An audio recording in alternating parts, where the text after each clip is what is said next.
Do you agree with the statement, family engagement isn't an option, it's a necessity? I also agree with this. Studies show that parents and families will become effective classroom allies when they are treated as partners.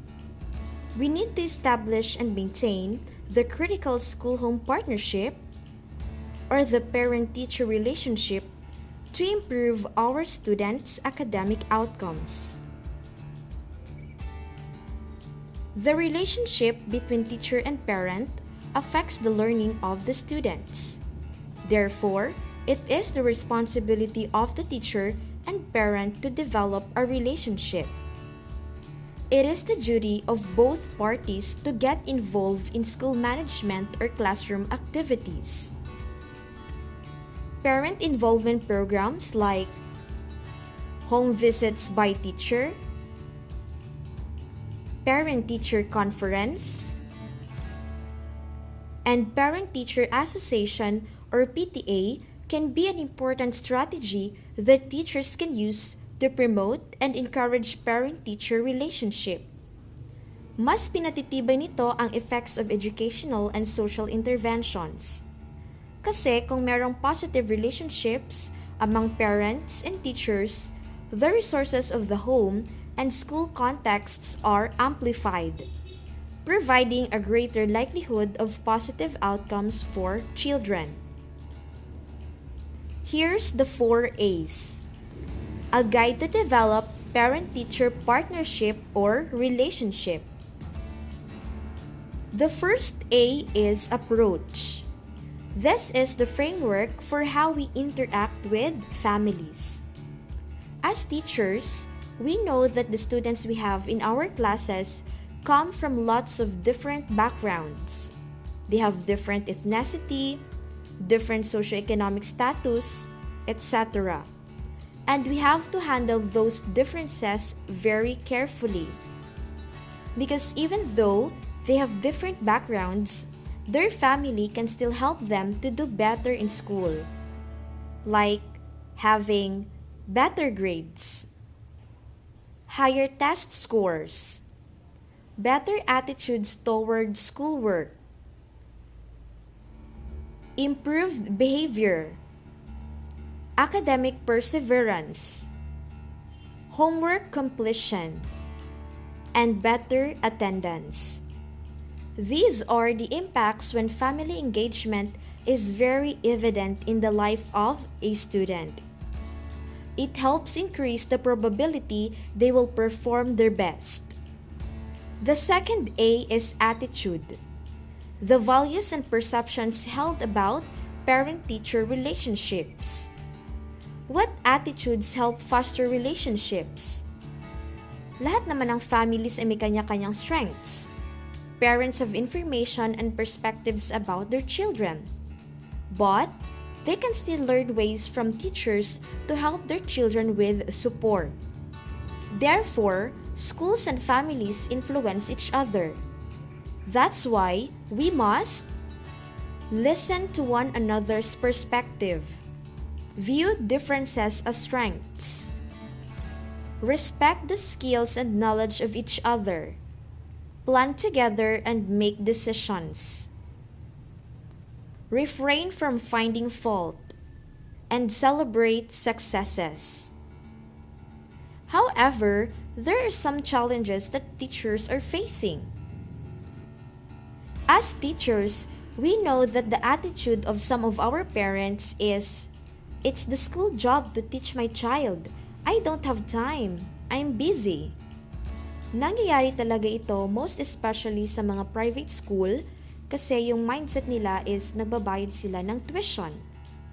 Knowing this, we must develop strategies for helping parents make education a priority in the home. So paano ba yun gagawin? We do this by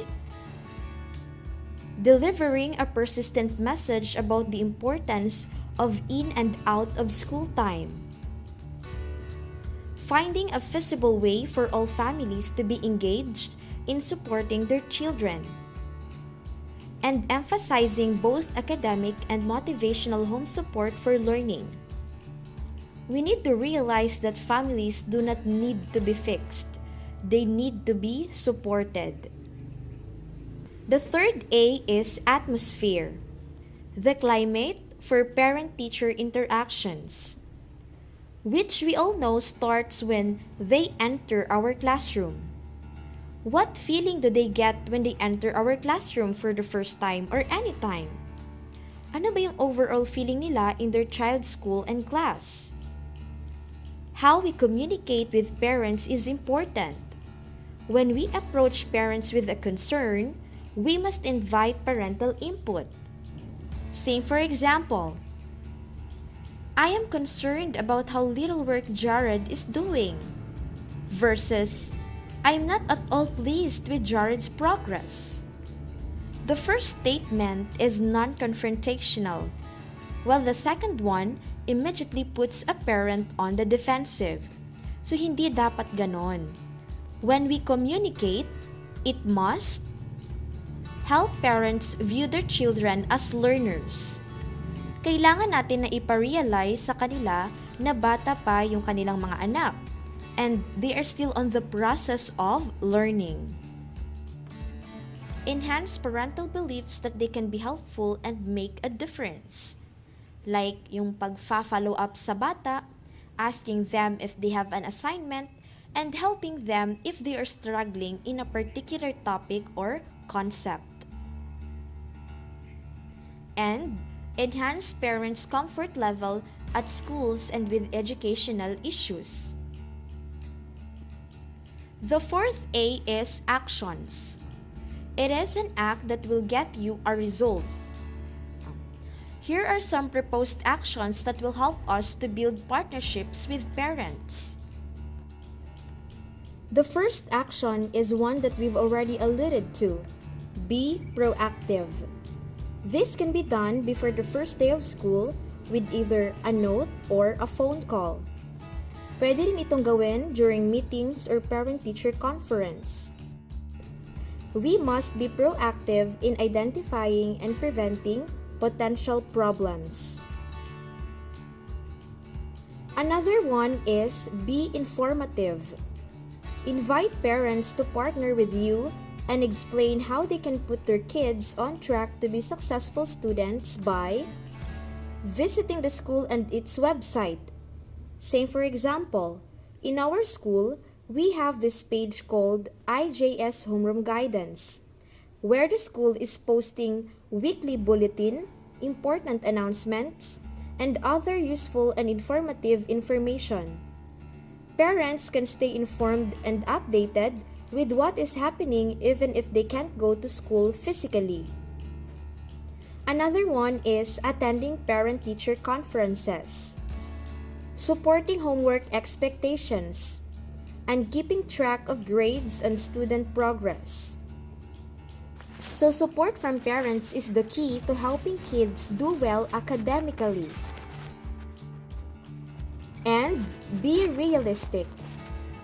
We have to be realistic to realize that some families believe they have very little to contribute to their child's learning. We as educators can convey a persistent message. Ipakita natin na genuine tayo para mag-improve ang kanilang mga anak. We must make regular, ongoing contact with parents and providing friendly reminders. As teachers and school leaders, we have a responsibility to shake out the notion of what traditional family engagement looks like. We need to be creative and persistent. At one end of the spectrum, the image of a good relationship is an effective separation of roles and functions between home and school. That's all with my report. Thank you for listening.